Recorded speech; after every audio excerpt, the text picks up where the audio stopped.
So, hello everyone. I welcome you all to Success Point. तो कैसे हैं आप लोग? उम्मीद करता हूं कि सब बढ़िया होंगे।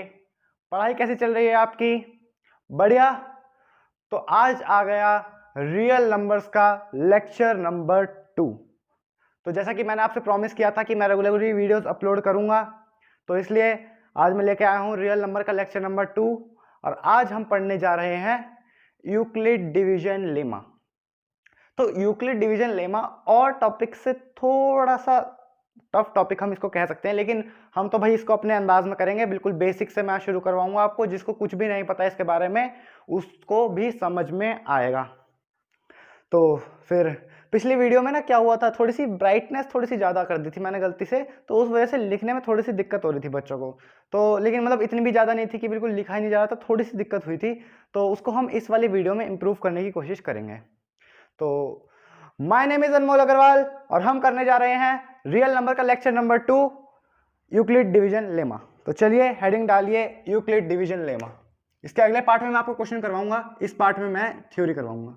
यूक्लिड डिवीजन, थोड़ा सा बीच में लिखने की कोशिश करते हैं, कहाँ चला गया।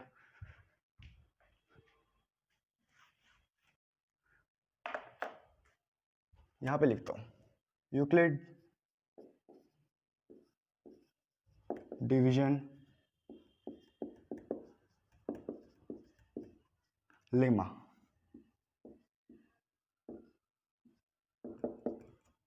चलिए, यूक्लिड डिवीजन लेमा। तो क्या है ये यूक्लिड डिवीजन लेमा? ये एक ऐसा लेमा है जो यूक्लिड अंकल ने दिया था, हमें नाम से पता चल रहा है, और वो डिवीजन पे बेस्ड है। तो अब यूक्लिड अंकल कौन है? यूक्लिड अंकल है एक मैथमेटिशियन जिन्होंने ये लेमा दिया था। अब लेमा क्या होता है? तो लेमा मैं आपको बताता हूँ। लेमा आप नोट करेंगे, एनसीईआरटी ने हमसे बोला है कि लेमा थोड़ी सी कॉम्प्लेक्स स्टेटमेंट है, मैं समझाऊंगा आपको। It is a proven statement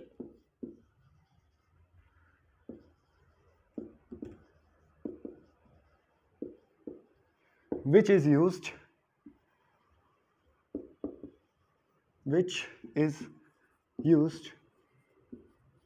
to prove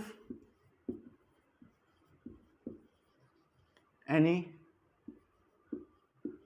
other statement।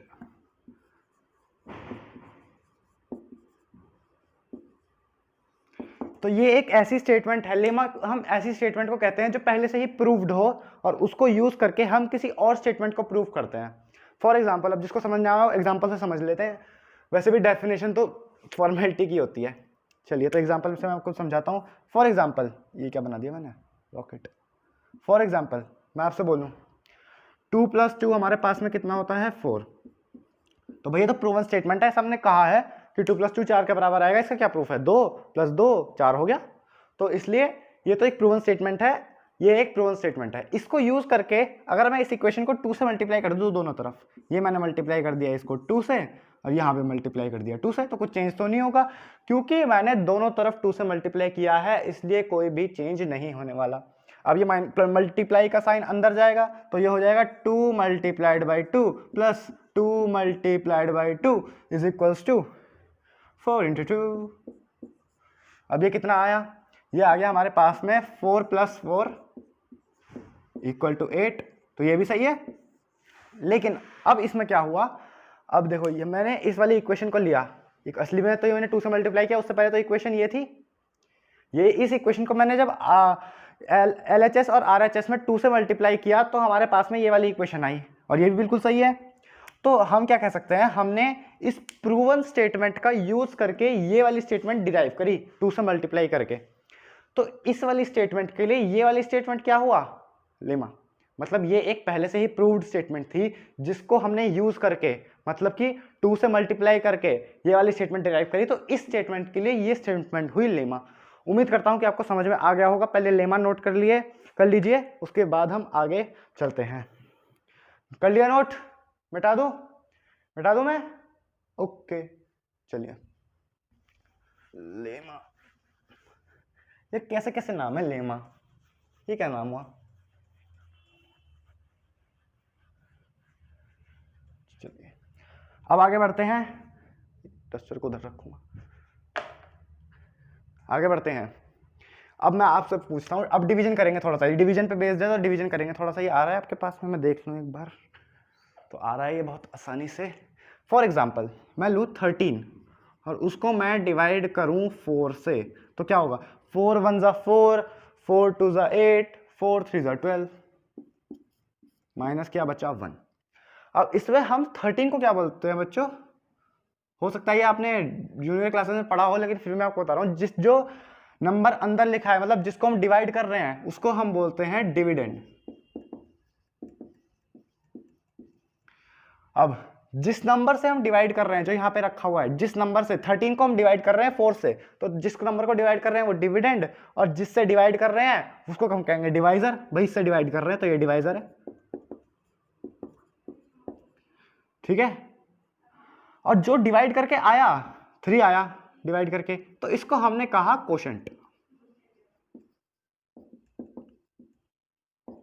चलिए, और जो बच गया क्या बचा? 1। इसको, ये कौन सा नंबर है? ये रिमेनिंग है, ये बच गया, तो इसको हम क्या बोलेंगे? इसको हम बोलेंगे बच्चों रिमाइंडर। चलिए, इतनी बात आपको समझ में आई। हो सकता है बच्चों ने जूनियर क्लासेस में पढ़ा हो, लेकिन फिर भी मैंने आपको बता दिया। अब इसमें हमारे पास में एक बहुत इंपॉर्टेंट फैक्ट आता है, मैं आपको बताता हूं वो फैक्ट क्या है। वो फैक्ट ये है बच्चों, फैक्ट ये भी आपने जूनियर क्लासेस में पढ़ा होगा, फिर भी मैं बता रहा हूं। फैक्ट ये है कि किसी भी डिवीजन में डिविडेंड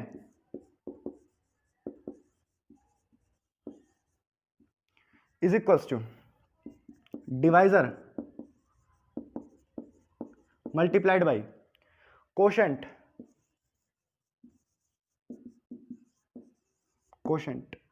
यार थोड़ी सी हैंडराइटिंग खराब है, मैं आपसे पहले ही माफी मांग चुका हूँ।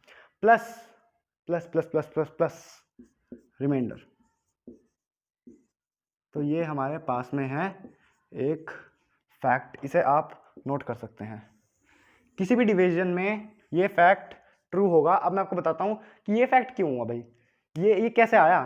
तो इसका कोई वैसे लॉजिकल प्रूफ नहीं है, मैं आपको एग्जांपल ले लेकर दिखाता हूँ। देखो इसी में देख लो, इसमें डिविडेंड क्या है? 13। इन्होंने कहा 13 डिविडेंड लिखो, 13 को मैंने लिखा 4 मल्टीप्लाइड बाई 3 प्लस 1। तो ये तो बिल्कुल सही स्टेटमेंट हो गई। भाई इस फैक्ट ने हमसे कहा कि डिविडेंड हमने लिखा यहाँ पे 13 इज इक्वल्स टू डिवाइजर, मतलब 4 multiplied by quotient, 4 multiplied by 3 हमने लिखा, प्लस रिमाइंडर, प्लस 1 कर दिया रिमाइंडर को। तो ये तो सही है ना, 4 3 12 प्लस 1 13 हो गया। तो जब हमने इस डिवीजन पे इस फैक्ट को अप्लाई किया तो इस फैक्ट ने सही आंसर दिया हमको। अब एक और एग्जांपल ले लेते हैं इस फैक्ट को चेक करने के लिए कि ये सही है कि नहीं। यहाँ पे लूंगा मैं एक और एग्जांपल क्या है? Example number 2। ये था हमारे पास में एग्जांपल नंबर 1। मैं इसको देखो बिल्कुल डिटेल में कवर करूंगा, बिल्कुल बेसिक से चलेंगे, इसलिए थोड़ी सी वीडियो लेंदी हो सकती है, उसके लिए माफी चाहूंगा मैं आपसे। चलिए एग्जांपल 2 में मैंने क्या करा, मैंने लिया फॉर एग्जांपल 19 और उसको डिवाइड कर दिया 5 से। 5 3 ज़ा 15 बचा 4। अब इसमें ये वाला फैक्ट लिख के देखते हैं ये सही बैठ रहा है कि नहीं। Dividend equal to divisor multiplied by quotient plus remainder. Dividend क्या है? 19, जिसको हम डिवाइड करें, 19 को 5 से डिवाइड कर रहे हैं, तो 19 क्या है हमारे पास में? Dividend. 19 is equals to divisor क्या है? 5, जिससे हम डिवाइड कर रहे हैं, 5 आ गया, मल्टीप्लाइड बाई कोशेंट जो डिवाइड करके आ रहा है, यहाँ भी 3 आ रहा है, यहाँ भी 3 आ रहा था, प्लस रिमाइंडर मतलब जो लास्ट में बच गया 4। तो अब देखो इस फैक्टर ने हमसे बोला ये वाली स्टेटमेंट, और ये वाली स्टेटमेंट हमने जब चेक करी अपने आप से, चेक करो, 5 3 ज़ा 15 प्लस 4 इक्वल टू 19, तो ये स्टेटमेंट आ गई हमारे पास में बिल्कुल सही। आ गई सही। तो चलिए आगे बढ़ते हैं। किसी कोई और एग्जांपल लेना हो तो ले सकता है, और आप और एग्जांपल लेके भी चेक कर सकते हैं, ये जो फैक्ट है ये सब में सही बैठेगा। चलिए मिटा दो इसको, मिटा दो, ओके। अभी डरिए मत, ये तो टॉपिक मैंने आपसे पहले ही कह दिया, थोड़ा सा और टॉपिक से थोड़ा सा टफ टॉपिक है, मैं आपको बिल्कुल बेसिक से समझाऊंगा और पूरे अच्छे लेवल के क्वेश्चन तक हम इसमें करेंगे।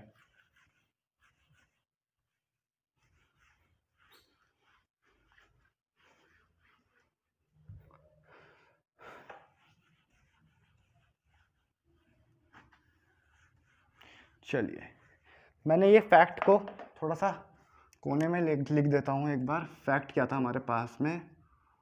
फैक्ट ये था कि डिविडेंड किसी भी डिवीजन में dividend is equals to divisor multiplied by quotient plus remainder. ये फैक्ट है। और यार रियल नंबर ना चैप्टर भी थोड़ा अजीब सा ही है, बच्चों का मन नहीं करता इस चैप्टर को पढ़ने का। चलिए आ रहा है ये तो मैंने फैक्ट लिख लिया, ठीक है। अब मैंने आपको बता दिया कि ये फैक्ट हर केस में ट्रू रहेगा, ठीक है। आप कोई भी एग्जांपल लेके देख सकते हैं। फॉर एग्जांपल एक और ले लेते हैं, कोई बात नहीं, आपके लिए एग्जांपल एक और ले लेते हैं। एग्जांपल नंबर 3 मैंने बोला 67 और इसको हमने डिवाइड किया 9 से, तो 9 7 जा 63 माइनस किया कितना बचा 4। ये हो गया डिवीजन। तो फैक्ट क्या है? Dividend equal to divisor multiplied by quotient plus remainder. और क्या, यही तो है। हाँ, तो डिविडेंड कितना हुआ 67 इज इक्वल टू डिवाइजर यानी कि 9। 67 को हमने 9 से डिवाइड किया है तो 7 आया है डिवाइड होकर और 4 हमारे पास रिमाइंडर बचा। तो 67 इक्वल टू 9 ने divisor multiplied by quotient, quotient है 7 प्लस रिमाइंडर है 4। तो देखो ये सही है क्या? 9 7 जा 63 प्लस 4 इज इक्वल टू 67। तो ये भी सही आ गया। इसका मतलब फैक्ट भाई सही आंसर दे रहा है, मानना पड़ेगा फैक्ट को, सही आंसर दे रहा है।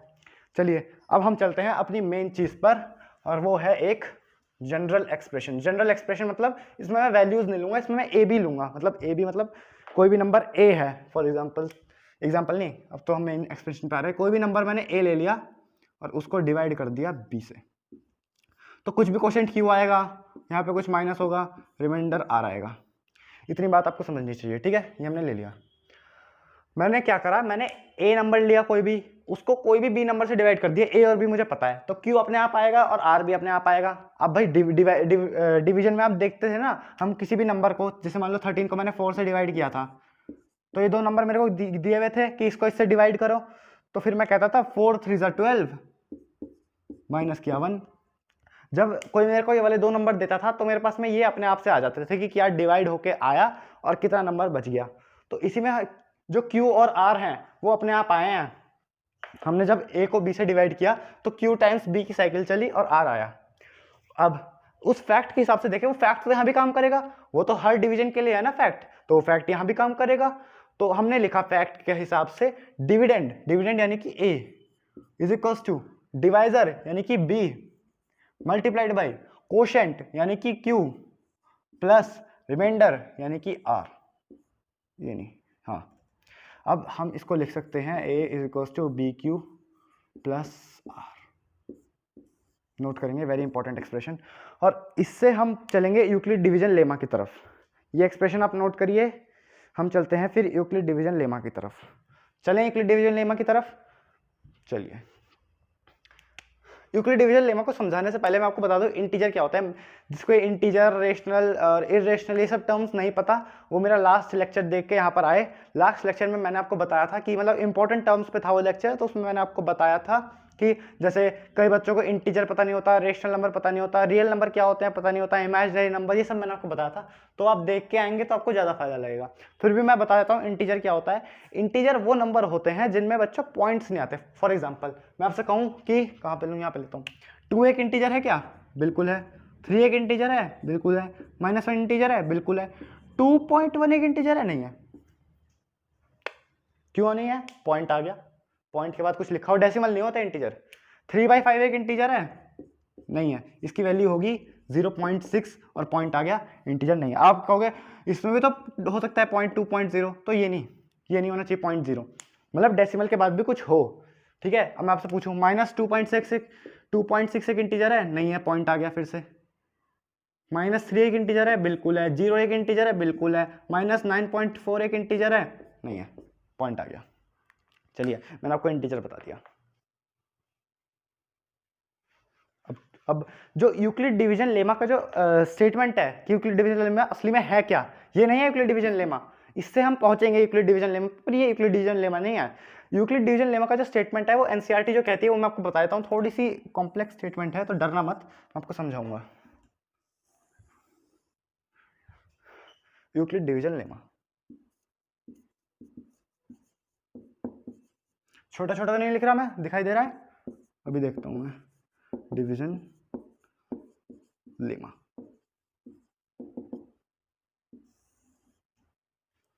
छोटा छोटा तो नहीं दिख रहा आपको? सही दिख रहा है। चलिए, यूक्लिड डिवीजन लेमा, बहुत गर्मी है यार यहाँ पर।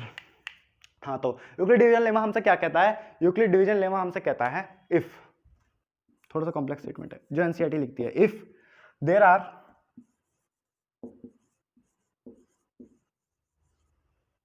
Are two given positive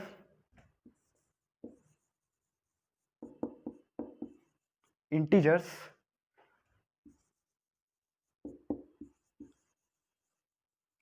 A and B, यहां तक दिखाई दे रहा है कि आपको? थोड़ा सा B कट रहा है, कोई बात नहीं, समझ लेना, यहां पे लिख देता हूं मैं A and B।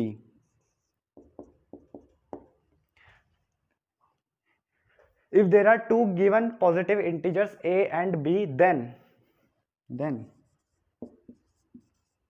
there exist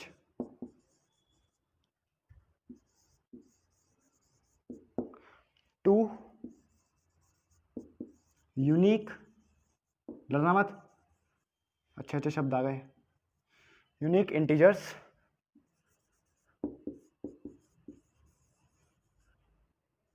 Q and R such that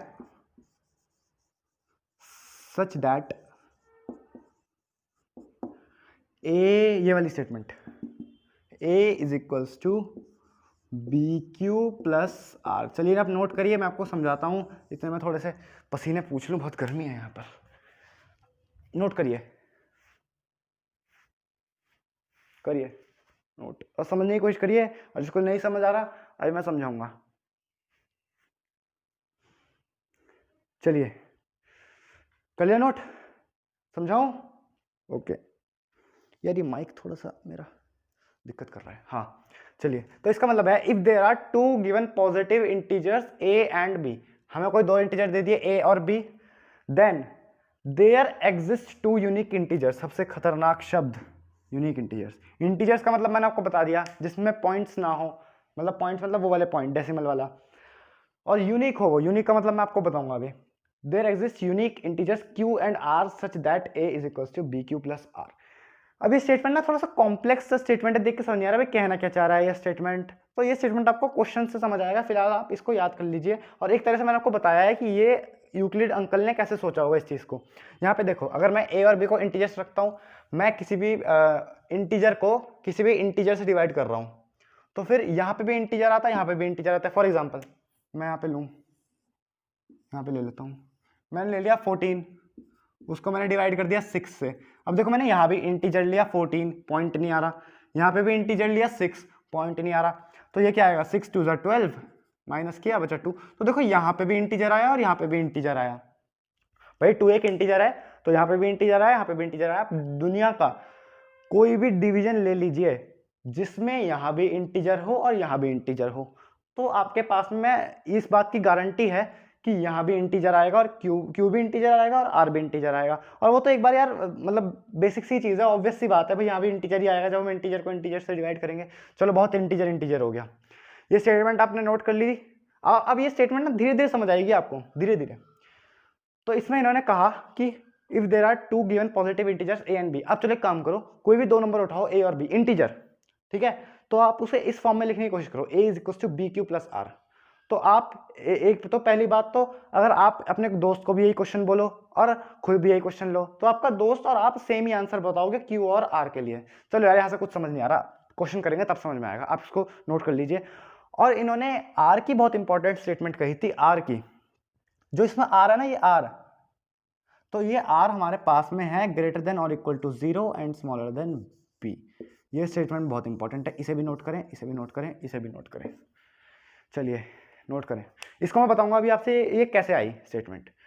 तो इसको ना यूक्लिड डिवीजन लेमा को आप कुछ ऐसे समझ सकते हैं कि यही डिवीजन में जो मैंने आपको ये प्रूव किया कि ये कैसा आया, ये वही फैक्ट तो है एक तरह से, dividend equal to divisor multiplied by quotient plus remainder, एक तरह से वो फैक्ट है ये। तो उन्होंने एक तरह से हमको यही बताने की कोशिश करी है, एक तरह से मैं कह सकता हूँ। ठीक है, समझ में आया? चलिए नोट करिए, मिटा दूं इसको, अभी धीरे धीरे समझ में आएगा यार, एग्जाम्पल लेंगे फिर समझ में आएगा आपको। मिटा दूं मैं, मिटा रहा हूं मैं, ओके। चलिए अब ये स्टेटमेंट आर की जो इन्होंने कही ना, वो हम देखते हैं कि ये क्यों कही इन्होंने।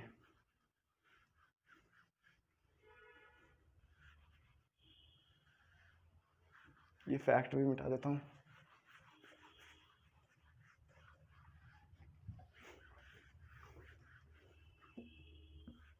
आपको कोई डाउट हो या फिर मेरे पढ़ाने के तरीके में कुछ गलत लग रहा हो या फिर कोई सजेशन देना हो तो आप कमेंट सेक्शन में लिख सकते हैं। मैं सारे कमेंट्स देखता हूं और कोशिश करता हूं कि सबको रिप्लाई भी कर सकूं। चलिए तो ये मैं रख देता हूं। अब देखते हैं कि वो इन्होंने हमसे क्या कहा। अब जब भी आपसे कोई कहेगा ना यूक्लिड डिवीजन लेमा क्या है, तो आप सीधा क्या करना, आप कोई भी नंबर लेना ए, हर बार की बात यही है ए, उसको डिवाइड करना कोई भी नंबर बी से। मैंने ए ले लिया, इसको डिवाइड कर दिया बी से। यहाँ पे लिखना कोई भी क्वेश्चन क्यों आया, जो मैं कर रहा हूँ वही करना है आपको। जब भी आपको यूक्लिड डिवीजन लेमा का स्टेटमेंट याद करना हो, आप ए को बी से डिवाइड कर देना तो कोई क्वेश्चन क्यों आ गया, हमने यहाँ पे माइनस के यहाँ पे कुछ आएगा मतलब नहीं, रिमाइंडर आ रहेगा, तो हम वो फैक्ट लिख देंगे। वो फैक्ट क्या था, डिविडेंड यानी कि a is equals to divisor multiplied by quotient plus remainder. यह आ गया हमारे पास में यूक्लिड डिवीजन लेमा का एक्सप्रेशन। तो अगर जब भी आपको कोई कहना है यूक्लिड डिवीजन लेमा लिखो, हाँ इसमें ये और लिख देना कि जो आर की वैल्यू है वो ग्रेटर देन और equal to 0 and smaller than B. ये आर की स्टेटमेंट है, ये भी नोट कर लीजिए। तो इसमें आपको आर के बारे में बताना है और ये बताना है। तो ये हमारे पास में है यूक्लिड डिवीजन लेमा का एक्सप्रेशन और ये है आर की रेंज जो उन्होंने दी, अभी हम प्रूव करेंगे। इसका क्या मतलब है मैं सबको सब बताऊंगा, इतना नोट कर लीजिए। पहले कर लिया, चलिए आगे चलते हैं। अब मैं इसको आपको एक एग्जाम्पल लेके बताऊंगा। एग्जाम्पल लेते हैं, वही एग्जाम्पल लेते हैं जो मैंने सबसे पहले लिया था। मैंने सबसे पहले क्या एग्जाम्पल लिया था, मैंने सबसे पहले एग्जाम्पल लिया था जब मैंने फैक्ट को प्रूव किया था कि 13 को 4 से डिवाइड कर दूं। अब मैंने 13 को 4 से डिवाइड किया, अब क्या 13 मतलब 12 ले लो। 12 को मैंने 4 से डिवाइड किया तो 4 3 ज़ा 12, रिमाइंडर कितना आया 0। अब हमें यहाँ पे रिमाइंडर की बात करनी है, तो मैं जब भी बात करूंगा तो रिमाइंडर की बात करूंगा, ठीक है ओके। तो यहाँ पे मैंने जब 12 को 4 से डिवाइड किया, 12 को जब मैंने 4 से डिवाइड किया तो मेरे पास में रिमाइंडर आया 0। यहाँ पे मैं लिख रहा हूँ वो वाला नंबर जिसको मैं 4 से डिवाइड कर रहा हूँ और यहाँ पर मैं एरो करके लिख रहा हूँ वो नंबर जो रिमाइंडर है, ठीक है। अब आगे चलते हैं, 12 हो गया 13, 13 13 13 को फिर से डिवाइड किया 4 से, 4 3 ज़ा 12 माइनस किया बचा 1, ठीक है ये आया बात। तो जब मैंने 13 को 4 से डिवाइड किया तो बचा 1, तो रिमाइंडर आया 1। अब आगे चलते हैं 12 13 14 पे चलते हैं। यहाँ से ये वाला स्टेटमेंट बड़ा इंपॉर्टेंट आने वाला है, 14 इसी में कर देता हूँ। 14 मैंने जब यहाँ पे लिखूंगा 14 को 4 से डिवाइड करूंगा तो 4 3 ज़ा 12 बचा 2, 2 रिमाइंडर आ गया। तो जब मैंने 14 को 4 से डिवाइड किया तो रिमाइंडर आया 2। अब आगे चलते हैं 12 13 14 15 15। जब मैंने 15 को 4 से डिवाइड किया तो 4 3 ज़ा 12, रिमाइंडर बचा 3। तो जब मैंने 15 को 4 से डिवाइड किया तो रिमाइंडर बचा 3। आगे चलते हैं 12 13 14 15 16। अब खेल होने वाला है फिर से। 16 को जब मैंने डिवाइड किया तो यहाँ पे आ जाएगा 16, 4 3 ज़ा 12, रिमाइंडर बचा 4 और ये हो गया 4 और ये हो गया गलत, फिर से गलत चलिए देखते हैं क्यों गलत हुआ। ये इसलिए गलत हुआ बच्चों क्योंकि जब मैं 16 को 4 से डिवाइड करूंगा तो रिमाइंडर 4 नहीं आएगा, क्योंकि 16 तो 4 से डिविजिबल है, तो रिमाइंडर कितना आना चाहिए 0। क्योंकि अब यहाँ पे एक और साइकिल चल जाएगी, 3 की जगह यहाँ पे 4 आ जाएगा, 4 4 ज़ा 16 बचा रिमाइंडर 0। तो ये ना आके हमारे पास में आ गया 0। अब आगे चलते हैं 12 13 14 15 16 17। अब आपको दिख जाना चाहिए कि जब मैं यहाँ पे 17 पुट करूँगा, मैंने यहाँ पे पुट कर दिया 17, तो 4 4 जा 16 माइनस किया तो बचा 1, तो यहाँ पे आया 1। अब 18 पे चलते हैं, जब मैं 18 को डिवाइड करूँगा तो ये 18, तो यहाँ पे आ गया 4 4 जा 16 माइनस किया तो 2, तो ये आ गया 2। अब चलते हैं आगे 19 पे, 19 पे आएगा 3, देख लीजिए यहाँ पे 19 रख दो, ये सब कुछ सेम रहेगा, 4 4 जा 16 माइनस किया 3। अब जैसे ही मैं आगे चलूँगा, जैसे ही मैं 20 रखूँगा, तो ये देखो साइकिल सी चल रही है हमारे पास में, 0 1 2 3 0 1 2 3। अब मैं 4 नहीं लिख सकता, अगर मैं लिखूँगा ना 20 यहाँ पे ऐसे, 20 डिवाइड किया 4 4 जा 16 बचा 4, तो फिर गलत हो जाएगा, 4 नहीं आएगा, फिर से कैसा आएगा, फिर से आएगा 0, क्योंकि 20 तो 4 से पूरे डिविजिबल है ना। यहाँ पे 5 टाइम्स चलाओ आप साइकिल, 5 टाइम्स चला दी मैंने, यहाँ पे 20 आ गया, यहाँ पे 0 आ गया, तो रिमाइंडर आ गया 0। अब मैं 21 पे अगर चलूँगा तो फिर से आएगा 1, देख लीजिए आप करके। 22 पे चलूँगा तो आएगा 2, 23 पे चलूँगा तो आएगा 3, 24 पे चलूँगा तो आएगा 0, 4 मत लिख देना 0, क्योंकि जब मैं 24 को 4 से डिवाइड करूँगा तो भाई यहाँ पे मैंने लिखा 24, तो अब एक और साइकिल चल जाएगी 6 टाइम्स, तो 24 यहाँ पे भी है, तो ये 0 आ गया। समझ में आई इतनी बात? चलिए अब हम देख रहे हैं कि जब भी मैंने किसी नंबर को 4 से डिवाइड किया तो मेरे पास में रिमाइंडर आ रहा है 0 1 2 3 0 1 2 3 0 1 2 3 0 1 2 3 एंड सो ऑन। तो अगर मैं कोई भी नंबर x लूँ, मैं यूनिवर्स का कोई भी नंबर लूँ, मैं यहाँ पे लिख रहा हूँ, मैंने यूनिवर्स का कोई भी नंबर x लिया, उसको मैंने डिवाइड कर दिया 4 से, तो यहाँ पे कुछ आएगा q, कुछ आएगा माइनस होगा, बचेगा r। तो जब मैंने कोई भी नंबर x को 4 से डिवाइड किया तो रिमाइंडर क्या क्या आ सकता है, मतलब मैंने इनमें से पूरे ये चलता रहेगा ना, 0 1 2 3 0 1 2 3 0 1 2 3, रिमाइंडर ऐसे ही चलता रहेगा। तो मैं कोई भी नंबर उठा लूँ यूनिवर्स का, उसके रिमाइंडर चेक करूँ तो क्या क्या हो सकता है, या तो वो 0 होगा, या फिर वो 1 होगा, या फिर वो 2 होगा, या फिर वो 3 होगा, इसके अलावा कुछ नहीं होगा। क्यों? क्योंकि देखो 4 तो कहीं आ ही नहीं रहा, यही साइकिल चल रही है 0 1 2 3 0 1 2 3, तो यही आ सकते हैं बस। तो r यहाँ पे हो सकता है हमारे पास में या तो 0 या फिर 1 या फिर 2 या फिर 3, इसके अलावा कुछ नहीं होगा r, इसके अलावा कुछ नहीं होगा r। चलिए मेरे को आपको ये बताना था कि r क्या क्या हो सकता है। आगे चलते हैं, इसे नोट करिए आप, मैं मिटाने वाला हूँ। कर लिया नोट? कर लिया? चलिए तो पसीने बहुत आ गए, पहले पसीने पूछ लेता हूँ मैं। चलिए करिए नोट, चलिए आगे चलते हैं।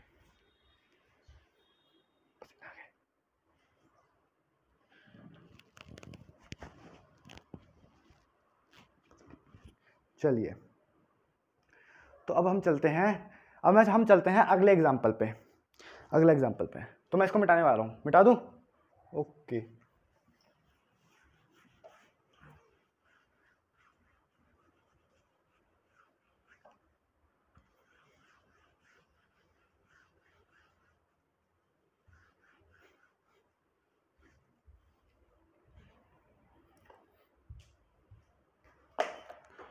चलिए अब मैं लूँगा फिर से वही दूसरा एग्जाम्पल जो हमने लिया था।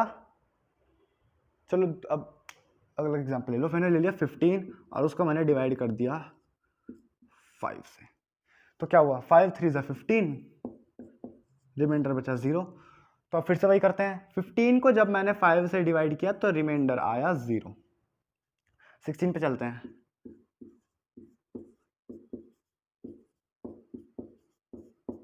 वन। तो जब मैंने 16 को 5 से डिवाइड किया तो रिमाइंडर आया 1। अब चलते हैं 17 की तरफ, तो रिमाइंडर 2 आ गया, 5 3 जा 15, 17 में से 15 माइनस किया, रिमाइंडर 2, तो 17 पर आया रिमाइंडर 2। अब देखिए चल रहा है 0 1 2। अब आते हैं 18 पर, 18 यहाँ पे आ जाएगा 3, तो 18 को जब मैं 5 से डिवाइड करूंगा, आप ये खुद करके देख लेना एक बार, तो रिमाइंडर आएगा 3।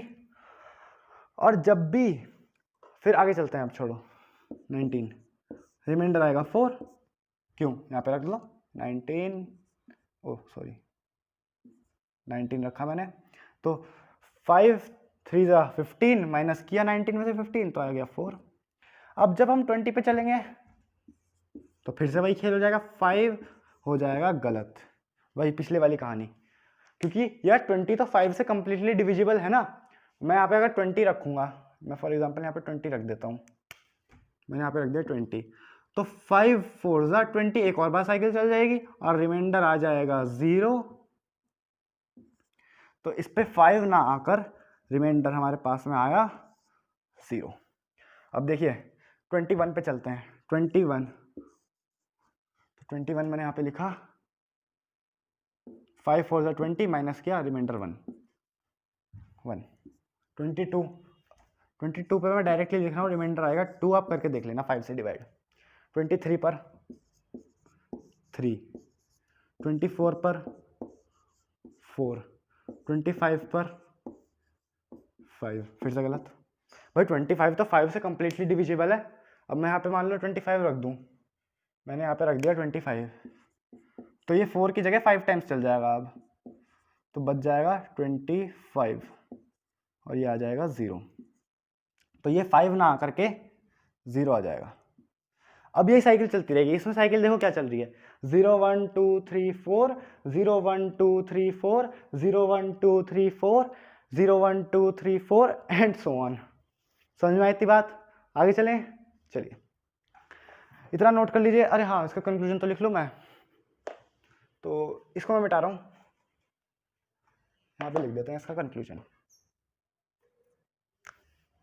लिख रहा हूँ मैं इसका।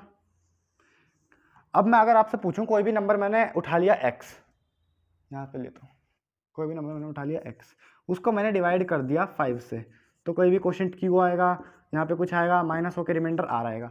तो r क्या क्या हो सकता है अब की बार में? r हो सकता है अब की बार में या तो 0 होगा, या फिर 1 होगा, या फिर 2 होगा, या फिर 3 होगा, और या फिर 4 होगा। इसके अलावा कुछ नहीं होगा, क्योंकि हमने देखी कि साइकिल कैसे चल रही है। इसमें साइकिल चल रही है 0 1 2 3 4, वो वाली साइकिल नहीं, ये वाली साइकिल 0 1 2 3 4, 0 1 2 3 4। तो अगर मैं कोई भी नंबर उठाऊंगा तो उसका रिमाइंडर या तो 0 मिलेगा मेरे को, या फिर 1 मिलेगा, या फिर 2 मिलेगा, या फिर 3 मिलेगा, या फिर 4 मिलेगा। ये था इसका कंक्लूजन। मेरे को आपको ये बात बतानी थी, इसलिए मैंने इतनी लंबी कहानी बनाई। अब मैं इसको मिटा रहा हूँ और अब हम चलने वाले हैं फाइनल कंक्लूजन की तरफ। मिटा दूँ मैं इसको, मिटा दूँ? ओके,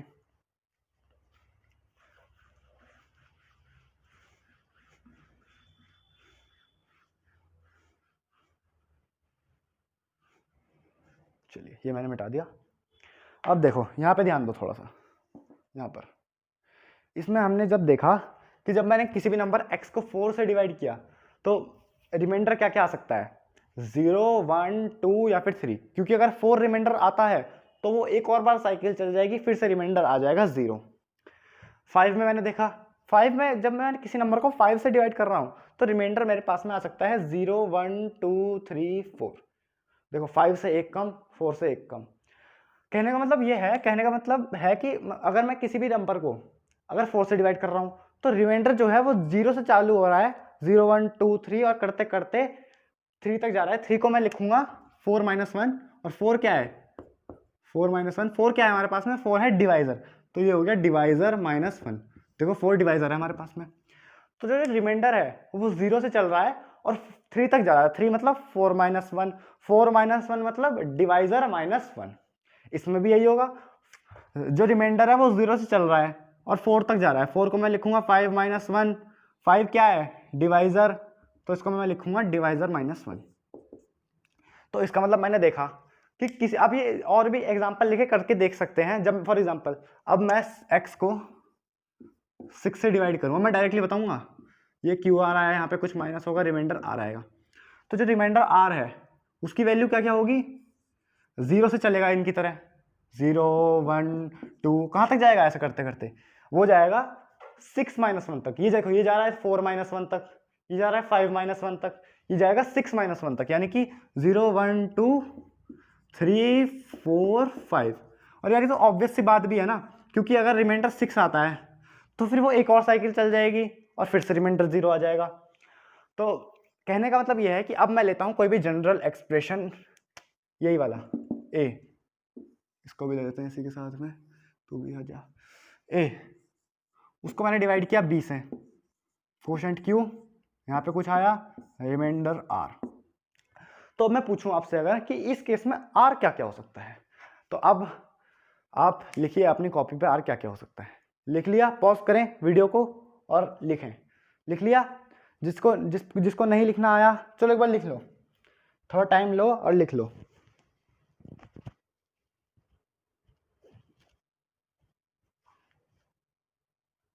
लिख लिया?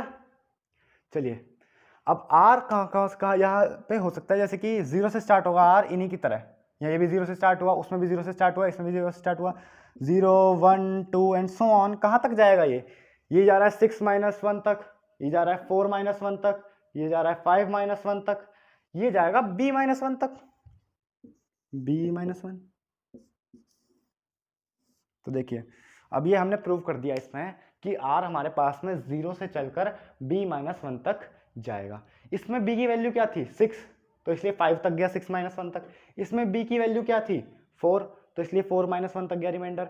इसमें b की वैल्यू क्या थी 5, तो इसलिए 4 तक गया 5 - 1 तक। तो जब मैं b लूंगा तो जाएगा 0 से b - 1 तक। चलिए मैं इसको मिटा रहा हूँ, मिटा दूँ ओके। चलिए आगे चलते हैं, बस आने वाला है थोड़ा सा और, इसके बाद में मैं आपको कराऊंगा एक लास्ट ईयर में क्लास 10th बोर्ड में 2019 में एक क्वेश्चन आया था 1 नंबर का इसी पे बेस्ड, वो मैं आपको अभी करवाऊंगा। यार मैं पहले ही कहा था थोड़ा सा और टॉपिक से थोड़ा सा डिफिकल्ट टॉपिक है, पर कोई बात नहीं। इसका पता है मेन फील कब आता है टॉपिक का? मेन फील इस टॉपिक का तब आता है जब आप इस पर क्वेश्चन प्रैक्टिस करते हैं, जिस पर अगला सेशन पूरा बेस्ड वही है, अगला लेक्चर पूरी उसी पे बेस्ड है। क्वेश्चन में इसके बढ़िया बढ़िया कराऊंगा और आपको टॉपिक प्रैक्टिस प्रॉब्लम भी दूंगा। चलिए यहाँ पे हमने देखा कि जब मैंने किसी भी नंबर को b से डिवाइड किया तो मेरे पास में जो रिमाइंडर है वो या तो वो 0 होगा, या फिर 1 होगा, या फिर 2 होगा, या फिर 3 होगा, ऐसे करते करते b - 1 तक होगा। तो क्या मैं इसमें लिख सकता हूँ, ध्यान से देखना, r इज ग्रेटर देन 0, क्योंकि r तो हमेशा 0 से बड़ा है, 0 1 2 ये तो 0 से बड़े जा रहे हैं, और 0 के बराबर भी है r 0 के बराबर भी तो हो सकता है। अगर भाई a कंप्लीटली डिविजिबल हो जाए b से तो रिमाइंडर 0 आ जाएगा, तो r 0 के बराबर भी हो सकता है। तो इसका मतलब r इज ग्रेटर देन और इक्वल टू 0, इसका साइन का मतलब होता है r इज ग्रेटर देन और इक्वल टू 0। और अगर ये b - 1 तक जा रहा है r, तो b से तो हमेशा छोटा ही होगा ना यार, b - 1 b से छोटा होगा, तो इसका मैं लिख सकता हूँ r is smaller than b। चलिए ये यही आ गया, मैंने प्रूफ कर दिया इसको यहाँ से। अब भाई देखो b - 1 तक जा रहा है यार, तो हमेशा b से तो छोटा ही होगा ना, b क्या है, b होगा हमारे पास में डिवाइजर। तो चलिए इतना आप नोट करिए, मैं आपको करवाता हूँ एक 2019 में आया हुआ क्वेश्चन, आसान क्वेश्चन है, इतना टफ भी नहीं है। चलिए कर लिया नोट, मिटा दूँ इसमें से, इसमें क्या ही नोट करना, ये मेन है बस। चलिए क्वेश्चन करते हैं, आसान क्वेश्चन है, मैंने आपको अभी अभी बताया है वो चीज़।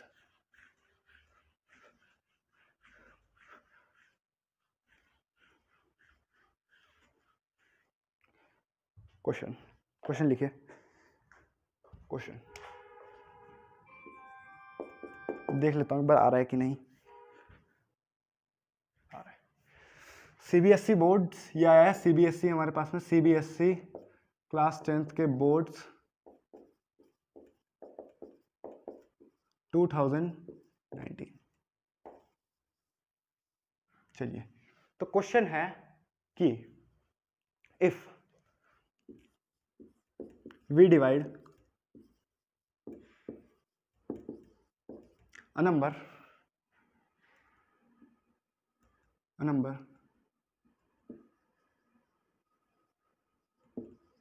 by b, then the remainder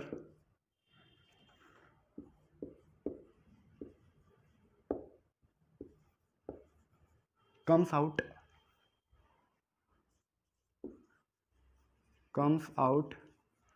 to be r, ये b है हमारे पास में, the remainder comes out to be r। Find out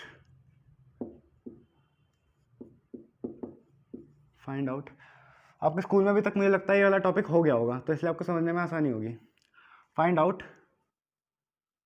the correct statement. एक नंबर में क्वेश्चन आया था, ये ऑप्शंस भी थे, मैं आपको दे दूंगा अभी। लिखिए option number A, r is greater than 0 smaller than और equal to b. Option number B, r is greater than और equal to 0 smaller than b. Option number C, r is greater than 0 smaller than b. Option number D, r is greater than 0 smaller than और equal, हो गया, r is greater than और equal to 0 smaller than और equal to B. चलिए video को pause करेंगे, question को try करेंगे। वीडियो को पॉज करेंगे, क्वेश्चन को ट्राई करिए। कर लिया पॉज? करें तो इसमें पॉज क्या करना है यार, ये तो सिंपल सा देख के आंसर आना चाहिए आपका, मैंने आपको अभी बताया। चलो इसको समझ में नहीं आया फिर से बता देता हूँ, इसका सॉल्यूशन देखते हैं। प्रॉपर्टी का बंटवारा आधा आधा नहीं हुआ, सॉरी, आधा आधा करने की कोशिश करते हैं।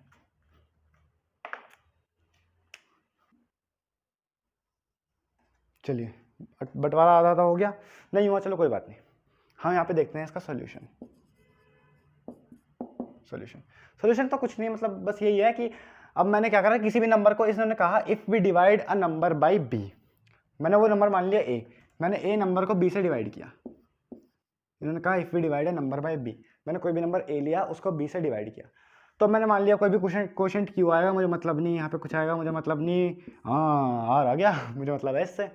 चलिए तो ये आर आया रिमाइंडर। तो इन्होंने कहा कि इनमें सही स्टेटमेंट कौन सी है, तो मैंने आपको यहाँ पे बताया था कि अगर हम किसी भी नंबर को किसी नंबर बी से डिवाइड करेंगे तो उसका जो रिमाइंडर है वो या तो 0 होगा या फिर 1 होगा या फिर 2 होगा या फिर 3 होगा and so on till b minus 1 तक आएगा। ये चीज़ मैंने आपको अभी अभी पिछले थोड़ी देर पहले बताई है, आप अपने नोट्स में देख सकते हैं, ये चीज़ आपको मिलेगी, मैं आपको अभी भी बताई है, प्रूफ भी किया है। तो चलिए ये चीज़ आई। अब हमने इसको क्या लिखा, हमने इसको लिखा था कि आर हमेशा 0 से बड़ा हो रहा है या फिर 0 के बराबर हो रहा है और हमेशा b से छोटा हो रहा है। भाई b माइनस 1 तक जा रहा है तो b से छोटा होगा, तो ये मैंने आपको अभी भी लिखवाया था और यही इन्होंने पूछा है। तो r इज ग्रेटर देन और equal to 0 smaller than b, तो ये वाला ऑप्शन जो है वो सही हो गया। आप चाहें तो इस क्वेश्चन को नोट कर सकते हैं। तो ये लेक्चर कितना बड़ा हो गया, मुझे लगता है थोड़ा ज़्यादा ही बड़ा हो गया, देखते हैं। हाँ लगभग 45 मिनट का होने वाला है। तो चलिए फिर मैंने आपको थ्योरी पूरी समझा दी है। इसके जो अच्छे अच्छे न्यूमेरिकल्स आते हैं वो हम करेंगे अगले पार्ट में। पार्ट 1 हो चुका है पूरा, थ्योरी आपको पूरी कंप्लीट आती है। और हाँ, उसका जो टॉपिक प्रैक्टिस प्रॉब्लम है उसका जो लिंक है वो डिस्क्रिप्शन में भी है, और आप चाहें तो मेरा टेलीग्राम चैनल सक्सेस पॉइंट के नाम से जाकर ज्वाइन कर सकते हैं। उसमें मैं कुछ एडिशनल कंटेंट्स भी आपको प्रोवाइड करता रहूँगा। और वीडियो अच्छी लगी हो तो फिर से वो करना है, और अगर आप चैनल पर नए हो तो सब्सक्राइब भी कर लो यार, आपको बढ़िया बढ़िया वीडियोस आती रहेंगी और कंटेंट हम देते रहेंगे फ्री ऑफ कॉस्ट। तो चलिए फिर आज के लिए इतना ही, मिलते हैं अगले लेक्चर में, तब तक के लिए जय हिंद।